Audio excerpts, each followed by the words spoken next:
তোমরা আল্লাহর সাথে কাউকে শরীক করবা না। যদি তোমরা আল্লাহর সাথে কাউকে শরীক করো, রব্বুল আলামিন তোমাদের জন্য জাহান্নাম রেখেছেন। আর সেই জাহান্নামটা এমন ভয়াবহ জাহান্নাম হবে, সেই জাহান্নামের মধ্যে অত্যাচারীদের জন্য কিয়ামতের দিন কোনো সাহায্যকারী কোনোদিন খুঁজে পাওয়া যাবে না। কথা বলেন ঠিক কিনা? আমরা অনেক সময় শিরিক করে থাকি। এক নাম্বার, যদি কোনো ব্যক্তি যদি আল্লাহর সাথে শিরিক সাব্যস্ত করে, অংশীদারিত্ব যদি সাব্যস্ত করে, শরিক যদি আল্লাহ তাআলার সাথে যদি আমরা করে ফেলি, আপনার ঈমানটা নষ্ট হয়ে যাবে, ঈমান ভঙ্গ হয়ে যাবে। আপনার ঈমান ভঙ্গ নিয়ে নামাজ আদায় করলে আপনার নামাজ হবে না। যেমনি ভাবে আমরা অনেক সময় আমরা সকালবেলা গাছের ডালে যদি কোকিল পাখি যদি কুহু কুহু করে ডাকে, আমরা মনে করি আজকে আমাদের বাড়িতে মনে হয় আত্মীয় স্বজন আসবে, মেহমান আসবে। এই যে আপনার মনের মধ্যে এইরকম একটা চিন্তা আসলো, এটা আপনার একটা সিররিন কুফর আর শিরকের মধ্যে অন্তর্ভুক্ত হয়ে গেল। এটা যদি আপনি বিশ্বাস করেন যে গাছের ডালের মধ্যে কোকিল পাখি ডেকেছে কুহু কুহু করে, এই জন্য হয়তো বা আজকে আত্মীয় স্বজন আসবে, এটার ওপর যদি আপনি আস্থা বা বিশ্বাস স্থাপন করেন, আপনার ঈমান চলে যাবে। কথা বলেন ঠিক কিনা? আউযু বিল্লাহি মিনাশ শাইতানির রাজিম। বিসমিল্লাহির রাহমানির রাহিম। ইয়া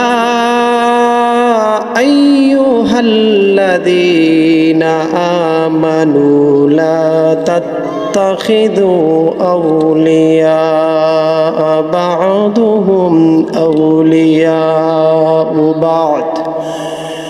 وقال رسول الله صلى الله عليه وسلم إن الله وملائكته يصلون على النبي يا أيها الذين آمنوا صلوا عليه وسلموا تسليما لا إله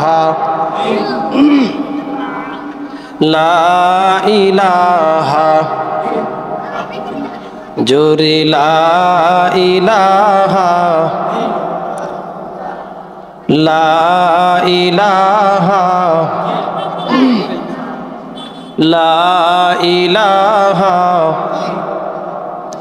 বাইজান রিকশা চলে না চালক সারা, নৌকা চলে না মাঝি সারা। বাইজান রিকশা চলে না চালক সারা, নৌকা চলে না মাঝি সারা। পৃথিবী চলে না আল্লাহ সারা, পৃথিবী চলে না আল্লাহ সারা। মুমিন চলে না জিকির সারা।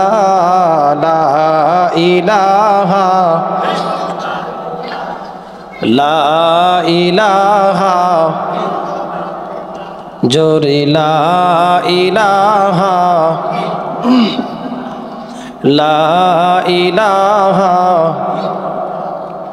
জোরে লা ইলাহা।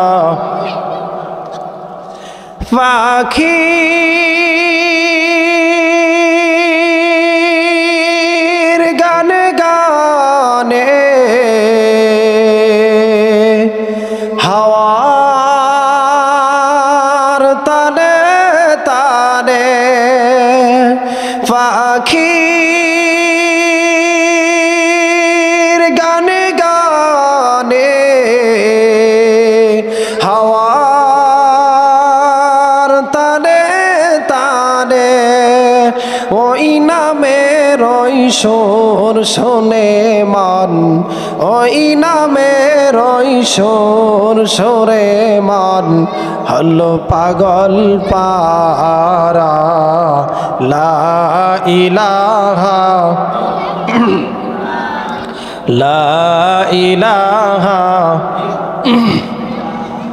লা ইলাহা জোরে লা ইলাহা নদীর কোলে কোলে ঢেউয়ের তানে তানে নদীর কোলে কোলে ঢেউয়ের তানে তানে ওই নামের ঐশ্বর ধরে মন ওই নামের ঐশ্বর ধরে মন হলো পাগল পারা লা ইলাহা লা ইলাহা জোরে লা ইলাহা লা ইলাহা লা ইলাহা ইল্লাল্লাহু মুহাম্মাদুর রাসূলুল্লাহ সাল্লাল্লাহু আলাইহি ওয়াসাল্লাম। মহান রব্বুল আলামিনের দরবারে লাখো কোটি শুকরিয়া যে আল্লাহ পাক রব্বুল আলামিন আজকে আমাদেরকে মহব্বত করে ভালোবেসে এই জান্নাতের বাগানে ফুলের বাগানে আসার বসার তৌফিক দান করেছেন। সেই জন্য আমরা মালিকের দরবারে সকলেই শুকরিয়া আদায় করি, সকলেই বলি আলহামদুলিল্লাহ। যে মহান রব্বুল আলামিন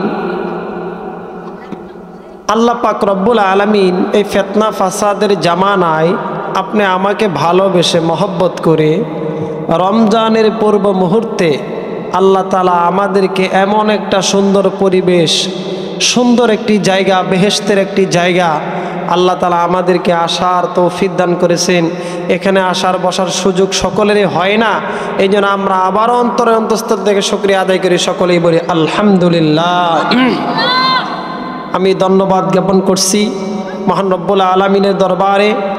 আজকের এই মাহফিলের সম্মানিত সভাপতি আলহাজ হযরত মাওলানা হানিফউদ্দিন সাহেব আমার নানা, আরও আজকের এই মাহফিলের এই মসজিদের প্রতিষ্ঠাতা আমার নানা আলহাজ মোহাম্মদ মুসা মণ্ডল, আরও রয়েছেন এলাকারই আমির সাহেব জনাব হাকিম মোল্লা সাহেব, আর আজকের মাহফিলের সম্মানিত প্রধান বক্তা হযরত মাওলানা আব্দুল হান্নান, দ্বিতীয় বক্তা হযরত মাওলানা সাইফুল ইসলাম, তৃতীয় বক্তা হযরত মাওলানা রফিকুল ইসলাম, চতুর্থ বক্তা আমি অদম গুনাহগারকে আল্লাহ পাক রব্বুল আলামিন এই জায়গায় আসার এবং কোরআনের কিছু কথা আপনাদের সম্মুখে বলার আল্লাহ পাক রব্বুল আলামিন তৌফিক দান করেছেন। আল্লাহ তাআলা যেন আমাকে কোরআন এবং হাদিস থেকে সুন্দর কথা এবং কোরআন হাদিসের উত্তম কথাগুলো, আল্লাহর কথাগুলো আপনাদের সম্মুখে তুলে ধরার তৌফিক দান করে, সবাই বলি আমিন। আল্লাহ পাক রব্বুল আলামিন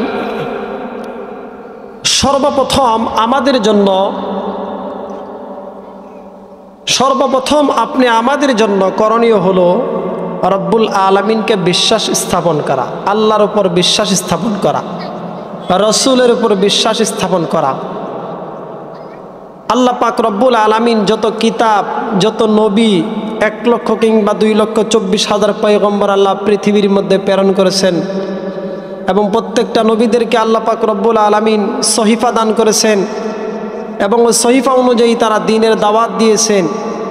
এই জন্য আপনি আমাকে সর্বপ্রথম আল্লাহর ওপর ঈমান আনতে হবে। কে আনতে হবে? সর্বপ্রথম। আজকে চিন্তা ভাবনা করে দেখলাম আপনাদের সম্মুখে ঈমান নিয়ে কথা বলাটাই আমার সবচেয়ে উত্তম এবং উৎকৃষ্ট কথা হবে, কারণ আপনি আমার ঈমানের মধ্যে এখন সমস্যা হয়ে গেছে। এক সময় গ্রামের পানিগুলাও আপনার স্বচ্ছ সুন্দর পানি ছিল, এখন এই পানিগুলোর মধ্যেও বিভিন্ন ধরনের কেমিক্যাল, বিভিন্ন ধরনের আমরা 2 নাম্বার জিনিস ব্যবহার করে পানিটাকেও এখন আমরা 2 নাম্বার বানায় ফেলেছি, ঠিক কিনা? তদ্রূপ আমাদের ঈমানের মধ্যেও ঘাটতি রয়েছে। যদি আপনার ঈমানই যদি ঠিক না থাকে তাহলে আপনার জিন্দেগি তো বরবাদ। যতই ইবাদত বন্দেগী করেন না কেন, যতই আপনি হজ করেন না কেন, জাকাত প্রদান করেন না কেন, যতই আপনি মানুষদেরকে জনকল্যাণ জনহিতকর রাস্তাঘাট নির্মাণ করে দেন, মানুষের ভালো ভালো উন্নত মানের বিল্ডিং নির্মাণ করে দেন, কুয়া খনন করে দেন, টিউবওয়েল দেন, বড় বড় বিল্ডিং বা বিভিন্নভাবে মানুষদেরকে সাহায্য সহযোগিতা করেন, কিন্তু যদি আপনার ঈমানই যদি সঠিক না থাকে, তাইলে কি আপনার এই দেহটার কি কোনো দাম আছে? আল্লাহ পাক রব্বুল আলামিন আপনি আমাকে এই পৃথিবীর মধ্যে পাঠিয়েছেন ঈমান সংরক্ষণ করার জন্য, ঈমান কামাই করার জন্য, নেক আমল নিয়ে যাওয়ার জন্য। তো আমাদের ঈমানকে সঠিক এবং সহি করার প্রয়োজন আমাদের আছে না নাই? অবশ্যই আমাদের ঈমান যদি সঠিক না থাকে, যতই আপনি নামাজ ইবাদত বন্দেগী করেন না কেন, আপনার নামাজ ইবাদত বন্দেগী আল্লাহর কাছে গ্রহণযোগ্য হবে না, কারণ মূল পয়েন্টের মধ্যে আপনার ঈমানই নাই। এই জন্য মূল ইসলামের মূল স্তম্ভ হলো 5টি। কয়টি? 5টি। 1 নম্বরে হলো কালিমা বা ঈমান, 2 নম্বরে নামাজ, 3 নম্বরে রোজা, 4 নম্বরে হজ, 5 নম্বরে জাকাত। যেহেতু আজকে ইসলামের মূল ভিত্তির মধ্যে 1 নাম্বার শর্ত হলো ঈমান। ঈমান যদি আপনার সঠিক থাকে, বাকি আমলগুলাও যদি আপনার দুর্বলতার কারণে, নামাজ যদি আপনি কাজাও করে ফেলেন, কিন্তু আপনার ঈমান স্বচ্ছ থাকার কারণে আল্লাহ পাক রব্বুল আলামিন আপনাকে জান্নাত দিয়ে দিবে, বলি সুবহানাল্লাহ। আমার বন্ধুগণ, মনোযোগ সহকারে শুনি। নামাজ ভঙ্গের যেরকম কারণ আছে, নামাজ ভঙ্গের কারণ হলো 19টা। কয়টা? নামাজ ভঙ্গের কারণ হলো 19টা। 1 নম্বর কারণ হইল নামাজের মধ্যে অশুদ্ধ পড়া। কোনো ব্যক্তি যদি তালাওয়াতের মধ্যে, যদি নামাজের মধ্যে যদি সূরা ফাতিহার মধ্যে তার যদি গলত থাকে, ভুল থাকে, তালাওয়াতের মধ্যে যদি তার কোনো সমস্যা থাকে, তাহলে তার নামাজ হবে না। নামাজ হবে কি? হবে না। অনুরূপভাবে কোনো ইমাম সাহেব যদি মসজিদে নামাজ আদায় করতেছেন, নামাজ পড়াইতেছেন, মুসল্লিদের দায়িত্ব নিয়ে ইমাম সাহেব নামাজ পড়াইতেছেন, কিন্তু ইমাম সাহেব নামাজ পড়তে গিয়ে 4 রাকাতের জায়গায় আপনার 5 রাকাত পড়ে ফেলছে বা 6 রাকাত পড়ে ফেলছে, অথবা আপনার কেরাতের মধ্যে সমস্যা করেছে, 1 আয়াত বাদ দিয়ে অন্য আয়াত তালাওয়াত করতেছে, তাহলে মুসল্লিদের জন্য কর্তব্য হলো সে যে আয়াত ছেড়ে দিয়েছে বা 4 রাকাতের জায়গায় 5 রাকাত পড়ে ফেলেছে, এর জন্য মুসল্লিদের জন্য কর্তব্য হলো লুকমা দিয়ে তার নামাজকে সোজা করে দেওয়া। কথা বলেন ঠিক কিনা? নামাজের প্রথম শর্ত হলো নামাজ সঠিকভাবে পড়তে হবে, তালাওয়াত আপনার সঠিকভাবে করতে হবে। আপনার যদি তালাওয়াতই যদি আপনার সহি না থাকে, শুদ্ধ না থাকে, জীবনভর আপনি যদি পশ্চিম দিক হয়ে সেজদাও দেন, কাজ হবে না। কারণ আপনার প্রথম শর্তই হলো নামাজের মধ্যে অশুদ্ধ পড়া। আর নামাজের মধ্যে, তালাওয়াতের মধ্যে যখন আপনি অশুদ্ধ পড়বেন, কিয়ামত পর্যন্ত নামাজ এইভাবে আদায় করলেও নবী ওয়ালাদের নামাজের মতো নামাজ আপনার হবে না। কথা বলেন ঠিক কিনা? তদ্রূপভাবে অজুভঙ্গের কারণ আছে, আছে না নাই? অজুভঙ্গের কারণ হলো 7টা। কয়টা? কয়টা অজুভঙ্গের কারণ?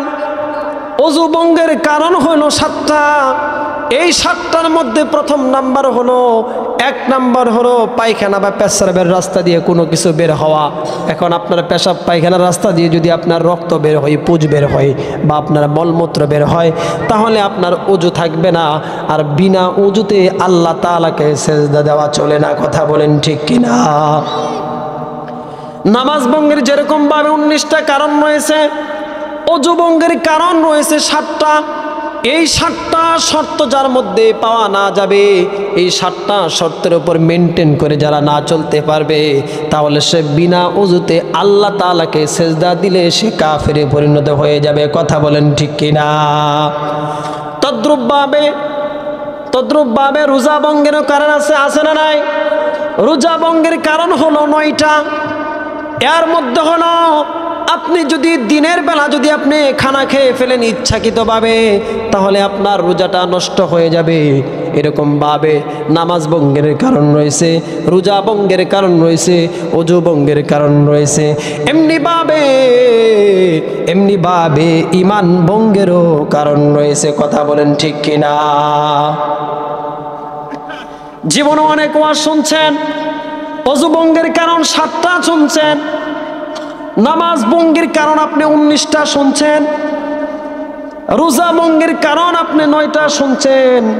প্রায় সময় এগুলা মসজিদের মধ্যে আলোচনা করা হয়, ইমাম সাহেব এগুলো নিয়ে আলোচনা করে, কিন্তু আজ পর্যন্ত বা এগুলো সচরাচর আলোচনা করা হয় না যে কি কি কারণে মানুষের ঈমান নষ্ট হয়ে যায়, ঈমান ভঙ্গ হয়ে যায়। মানুষের ঈমান ভঙ্গ হয়ে যায় 10টা কারণে। কয়টা কারণে? 10 কারণে মানুষের ঈমান নষ্ট হয়ে যায়। এই 10টা কারণ যদি আজকে আমরা মুখস্থ করে যদি যেতে পারি, তাহলে আপনি আমার জীবন কল্যাণকামী হবে। কারণ আপনার যদি ঈমান যদি নষ্ট থাকে, ঈমান যদি আপনার ফাসেদ হয়ে যায়, ঈমান যদি আপনার সমস্যা হয়ে যায়, তাহলে আপনি আল্লাহর ইবাদত আপনি যতই করুন না কেন, আল্লাহর কাছে আপনার ইবাদত গ্রহণযোগ্য হবে না। কথা বলেন ঠিক কিনা? ঈমান ভঙ্গের প্রথম নাম্বার কারণ হলো, ঈমান ভঙ্গের প্রথম নাম্বার কারণ হলো আল্লাহ তাআলার সাথে শিরিক করা। কি করা? শিরিক করা। আল্লাহ তাআলার সাথে কাউকে অংশীদারিত্ব করা। আল্লাহ পাক রব্বুল আলামিন পবিত্র কালামুল্লাহ শরীফের মধ্যে সূরাতুল মাইদার 72 নম্বর আয়াত আল্লাহ তাআলা বলতেছে, লাকাদ কাফারাল্লাযীনা ক্বালু ইন্নাল্লাহা হুয়াল মাসীহু ইবনু মারইয়াম ওয়া ক্বালাল মাসীহু ইয়া বানী ইসরাঈলা আ'বুদুল্লাহা রাব্বী ওয়া রাব্বাকুম ইন্নাহু মান ইউশরিকু বিল্লাহি ফাকাদ হাররামাহু আলাইহিল জান্নাহ ফাকাদ হাররামাল্লাহু আলাইহিল জান্নাতা ওয়া মাওয়াহুন নার ওয়া মা লিয-যালিমিনা মিন আনসার। বলি আল্লাহু আকবার।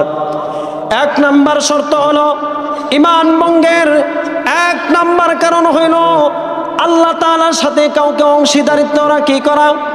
আল্লাহ তাআলার সাথে কাউকে অংশীদারিত্ব করা। রব্বুল আলামিন কোরআনের কারীমের মধ্যে বলেছেন, ওই সকল কাফেররা বলে যে ঈসা আলাইহিস সালাম, মাসীহ ইবনে মারইয়ামের ছেলে ঈসা আলাইহিস সালাম স্বয়ং তিনি আল্লাহ। অথচ ঈসা আলাইহিস সালাম বলতেছে যে আমি কোনো আল্লাহ নয়, আমি আল্লাহ পাক রব্বুল আলামিনের ইবাদত বন্দেগী করি, তোমরাও এই রব্বুল আলামিনের ইবাদত বন্দেগী করো, আমি যে রব্বুল আলামিনের ইবাদত বন্দেগী করি। বলি সুবহানাল্লাহ। এই কথা তিনি এও বলেছেন, আমরা অনেক সময় ঘর থেকে বের হই, ঘর থেকে বের হওয়ার সময় আমরা বলি, ঘর থেকে যখন আমরা বের হই কোনো কিছুর সাথে যখন আমাদের পায়ে যখন উষ্টা লাগে, তখন আমরা মনে করি আজকে আমাদের দিনটা শুভ না, আজকে আমাদের ঘর থেকে যাওয়াটা ভালো হবে না, হয়তো আমাদের কোনো বিপদ আপদ মুসিবত হয়তো সামনে আছে। ওই দিন আমরা কি করি? ওই রাস্তা চলা থেকে আমরা বিরত থাকি। কেননা যদি এই রাস্তা দিয়ে যদি আজকে চলি, যেহেতু আসছে উষ্টা খেয়েছি, এই উষ্টা খাওয়ার কারণে আপনার আমার কপালে হয়তো বা কোনো খারাপ আছে। এই যে যদি এটাও যদি আপনি বিশ্বাস স্থাপন করেন, আপনার ঈমান চলে যাবে। কথা বলেন ঠিক কিনা? মানুষ যে কখন কোন সময় শিরিক করে বসে আল্লাহর সাথে, আল্লাহ তাআলার সাথে যারাই শিরিক করবে রব্বুল আলামিন তাদের ঈমানকে নষ্ট করে দিবেন, তাদের ঈমানকে ধ্বংস করে দিবেন। পৃথিবীর মধ্যে যত আপনি নেক আমলই করেন না কেন, যত আপনি নেক আমলই করেন না কেন, যত নামাজ রোজা করেন না কেন, যত যাকাত প্রদান করেন না কেন, আপনার ঈমান নষ্ট হওয়ার কারণে আপনার সমস্ত আমল আল্লাহ বরবাদ করে দিবেন। কথা বলেন ঠিক কিনা? 2 নম্বরে হলো ঈমান নষ্ট হওয়ার 2 নম্বর কারণ হলো আল্লাহ এবং বান্দার মাঝখানে অন্য কাউকে অংশীদারিত্ব স্থাপন করা। রব্বুল আলামিন পবিত্র কালামের মধ্যে বলেন, ওয়া ইয়াবুদুনা মিন দুনিল্লাহি মা লা ইয়াদুররুহুম ওয়া লা ইয়ানফাউহুম ওয়া ইয়াকুলুনা হাউলাই শুফাউনা ইনদাল্লাহ কুল আতুনাব্বিউনাল্লাহা বিমা লা ইয়ালামু ফিস সামাওয়াতি ওয়া লা ফিল আরদ সুবহানাহু ওয়া তাআলা আম্মা ইউশরিকুন। এই যে আপনি আল্লাহ তাআলা এবং বান্দার মাঝখানে অন্য কাউকে যদি আপনি শরীক যদি স্থাপন করেন, অংশীদারিত্ব যদি আপনি স্থাপন করেন, এমনটাও যদি আপনি করেন, আপনার ঈমান চলে যাবে। কারণ আল্লাহ তাআলার সাথে যদি আপনি এমন কাউকে যদি আপনি অংশীদারিত্ব করেন যে আল্লাহ যেটা পারে সে বান্দাও সেটা পারে, এমনটাও যদি আপনি বিশ্বাস স্থাপন করেন, আপনার ঈমানটা মুহূর্তের মধ্যেই চলে যাবে। কথা বলেন ঠিক কিনা? এমনি ভাবে রব্বুল আলামিন কালামুল্লাহ শরীফের মধ্যে বলেছেন, ঈমান ভঙ্গের 3 নাম্বার কারণ হইল মুশরিকদেরকে কাফের মনে না করা, কিংবা তাদের বিশ্বাস যে এই ব্যাপারে সন্দেহ পোষণ করা, তাদের মতবাদকে সঠিক মনে করা, এবং তারা কাফিরদেরকে কাফির মনে না করা, মুশরিকদেরকে মুশরিক মনে না করা, তাদেরকে আপনি মনে প্রাণে ভালোবাসা, এটাও যদি আপনি করেন, আপনার ঈমান চলে যাবে। কথা বলেন ঠিক কিনা? অনেক সময় আমরা শেরপুরের বাজারে গিয়ে, জামালপুরের বাজারে গিয়ে, অনেক সময় আমরা হিন্দু দোকান থেকে যখন আমরা কাপড় চোপড় কিনি, কোনো মিষ্টি কিনি বা কোনো দই কিনি, তখন আমরা মনে করি যে আমাদের মুসলমানদের চাইতে এই হিন্দু ব্যক্তিরা অনেক ভালো আছে, কারণ তার কথাবার্তা ঠিক আছে, সে ওয়াদা ঠিক রাখে।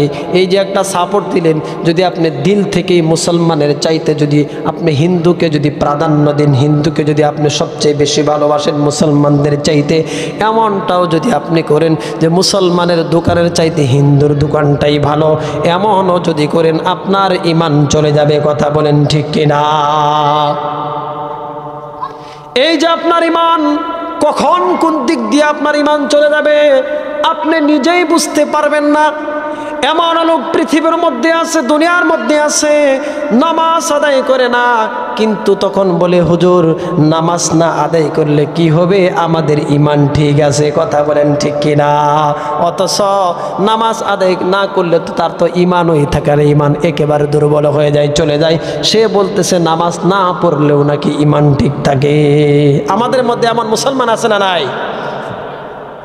ঈমান ভঙ্গের 3 নাম্বার কারণ হইল মুশরিকদেরকে কাফের মনে না করা, কিংবা তাদের বিশ্বাস স্থাপন করা, এই ব্যাপারে যে সন্দেহ পোষণ করা, তাদের মতবাদকে সঠিকভাবে মনে করা, এমনটাও যদি আপনি করেন, আপনার ঈমান চলে যাবে।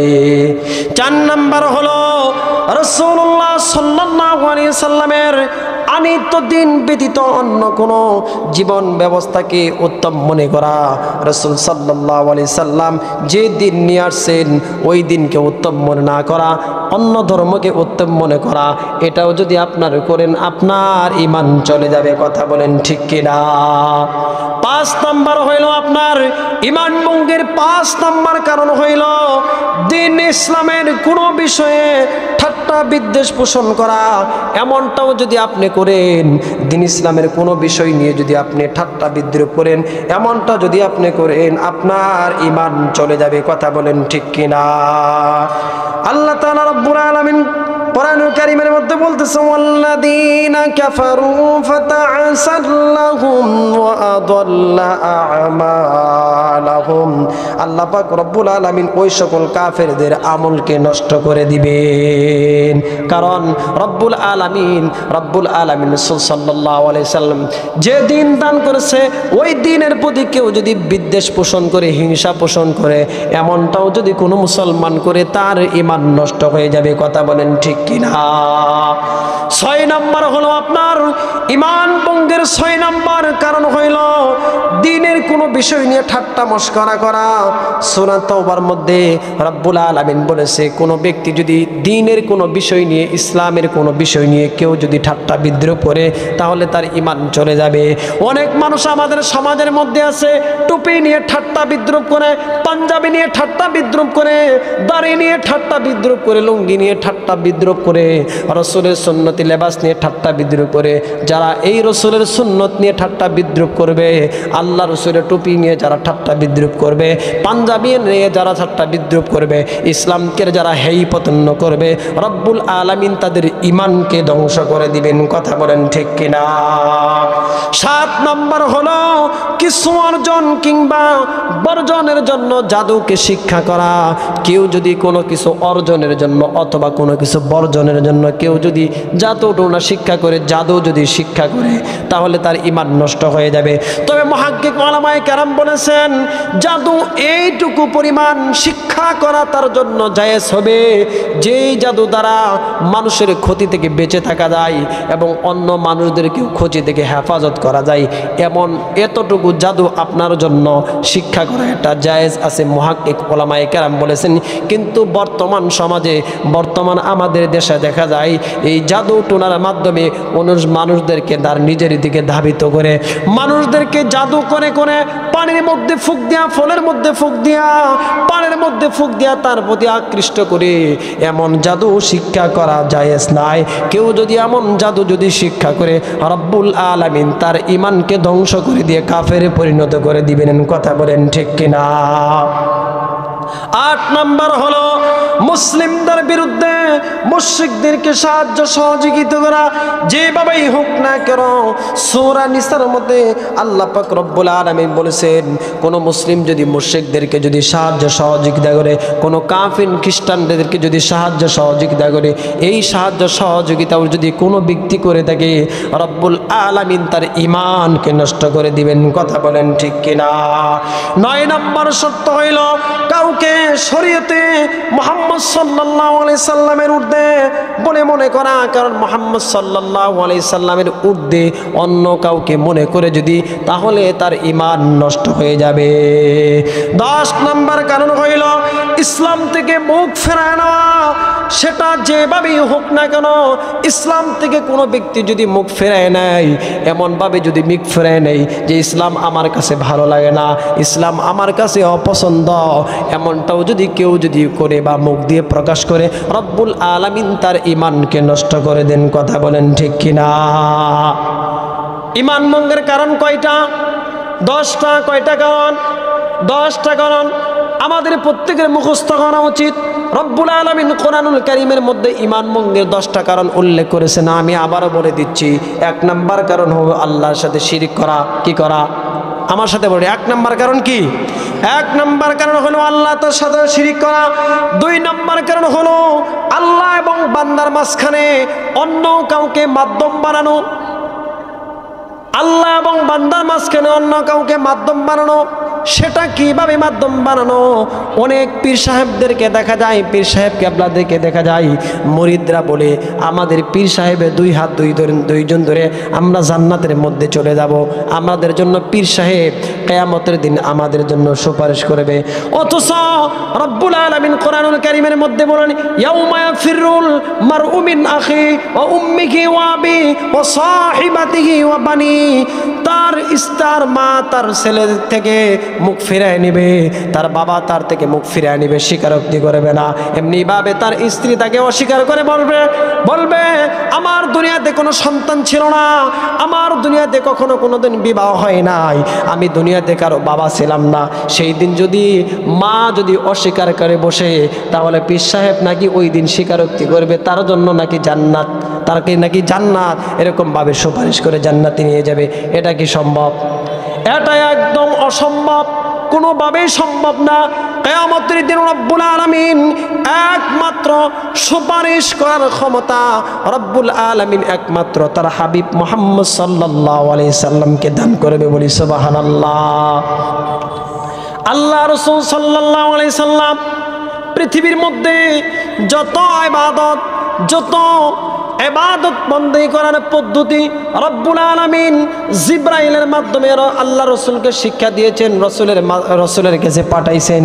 কিন্তু একটা ইবাদত বন্দেগী, একটা ইবাদত, এমন একটা ইবাদত যে ইবাদতটা রব্বুল আলামিন জিবরাইলের মাধ্যমে দেয় নাই।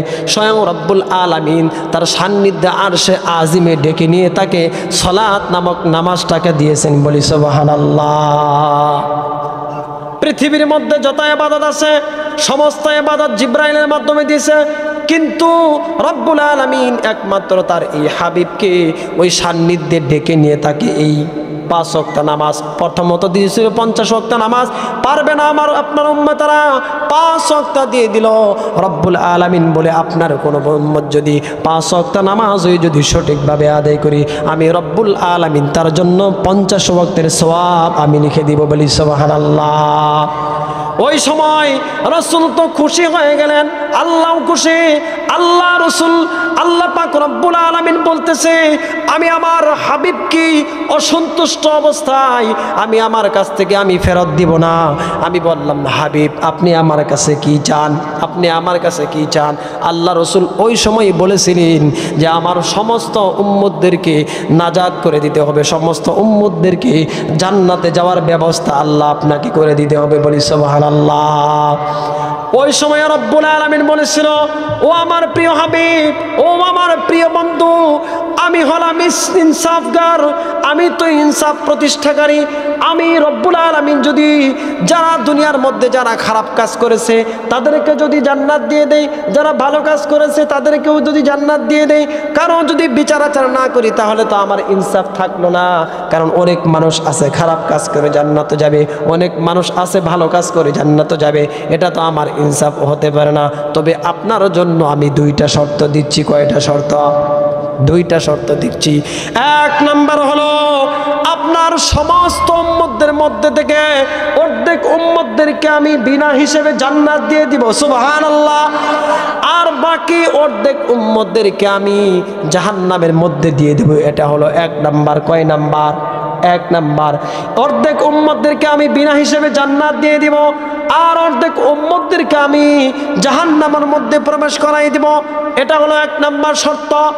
দুই নম্বর শর্ত হইল, ও আমার প্রিয় হাবিব, আমি আপনাকে দুই নম্বর শর্ত দিচ্ছি, আপনার যত উম্মতরা থাকবে পৃথিবীর মধ্যে যদি তারা ভালো ভালো কাজ করে তাহলে তারা জান্নাতের মধ্যে চলে যাবে, আর বাকি যারা থাকবে তারা তো জাহান্নামের উপযুক্ত হবে।